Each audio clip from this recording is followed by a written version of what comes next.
Voilà, alors on va rentrer dans le vif du sujet. Alors, avant de vous présenter les différentes parties de ma démonstration, je vais d'abord vous expliquer d'où vient ce mythe. Pourquoi est-ce qu'on a commencé à un moment à dire qu'il y a eu un génocide des Indiens d'Amérique du Nord, qu'on appelle les Amérindiens. Alors, comme vous le savez, le terme génocide n'existait pas avant le procès de Nuremberg en 1945. Donc déjà, ce concept de génocide des Indiens ne peut dater que d'après ce procès. Donc c'est forcément post-1945. Alors d'où c'est que ça vient? Ça vient d'un film qui s'appelle Soldat Bleu, que vous connaissez peut-être ou que vous avez peut-être vu. Je vous conseille de le regarder d'ailleurs. Alors c'est un film qui a été fait dans les années 60, qui en fait parle d'un événement qui est la plus grande honte de l'histoire militaire américaine, hein, qui est le massacre de Sand Creek en 1864. Donc c'est une attaque sur un village pacifique de Cheyenne par les volontaires du Colorado sous la conduite du colonel Chivington. Nous sommes en pleine guerre de sécession, hein, et, il faut savoir. Hein.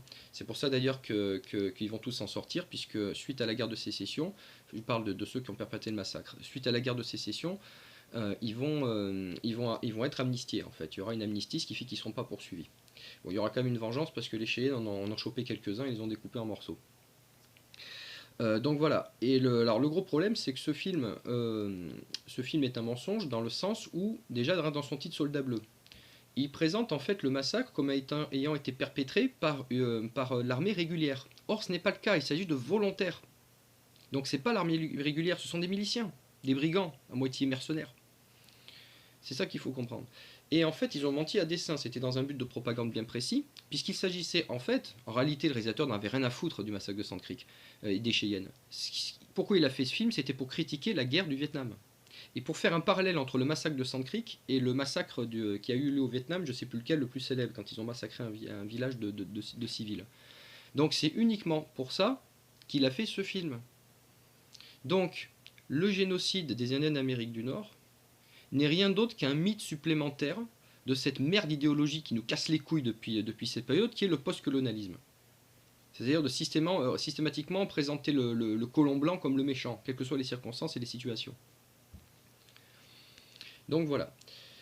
Alors, ce que je vais faire, moi je pense, bon c'est un sujet, je pourrais parler des heures, hein, sur le sujet. Le plus intéressant, étant donné qu'il s'agit ici de démonter des mythes, c'est d'aborder la question par rapport aux images d'Épinal que la doxa a véhiculé, voilà, que la doxa a véhiculé dans la tête des gens. Les images d'Épinal pour montrer l'absurdité de ça. Donc, alors je vais d'abord, dans la première partie, on abordera la question sous l'angle du vol des terres. Ah, les méchants américains qui ont volé les terres des gentils indiens pacifiques. Bon voilà, ça ce sera la première partie. Ils n'ont rien volé du tout, hein, que dalle. Ensuite, on abordera les massacres, donc dans tout ce qui s'est passé dans les opérations de guerre, dans les différentes guerres indiennes qu'il y a eu, les différents massacres qu'on a pu avoir. Et on verra si on peut parler de génocide ou pas. En troisième lieu, nous aborderons le cliché du massacre des bisons. Ça ne veut pas dire qu'il n'y a pas eu massacre des bisons. Il y a eu massacre des bisons. Ça a été quelque chose de terrible, ça c'est clair. Et ça peut expliquer d'ailleurs le jusqu'au boutisme de Crazy Horse et Sitting Bull. Parce que c'est sûr que là, ils s'en sont pris à l'animal sacré des Lakota. Mais nous montrerons en fait qu'il n'y a pas eu de conséquences sur la mortalité des Indiens. Ensuite, ce qu'on va faire, en dernier lieu, ce qu'on fera, c'est qu'on abordera la question du point de vue démographique et nous montrerons par l'évolution démographique des Indiens qu'il n'y a pas eu génocide, puisque en fait, il n'y a pas eu diminution significative de la population et il n'y a pas eu disparition. Voilà, c'est ça qu'il faut comprendre. Hein. Je vous dis déjà, aucune nation indienne n'a disparu. Voilà. Ah pardon, donc il y aura une dernière partie aussi, la dernière partie qui est aussi capitale évidemment, parce qu'il va falloir tordre le cou à ce mythe qui m'insupporte à un point où j'en en peux plus d'entendre les gens sortir cette connerie qui se basait sur rien. Ah, ça m'énerve. Donc on va aborder la fameuse épidémie de choléra des années 40 et ce mythe débile de la distribution massive de couvertures pour infecter les gens. Voilà. Voilà, donc là je vous ai annoncé ça, ça vient dans la journée, hein, normalement, hein.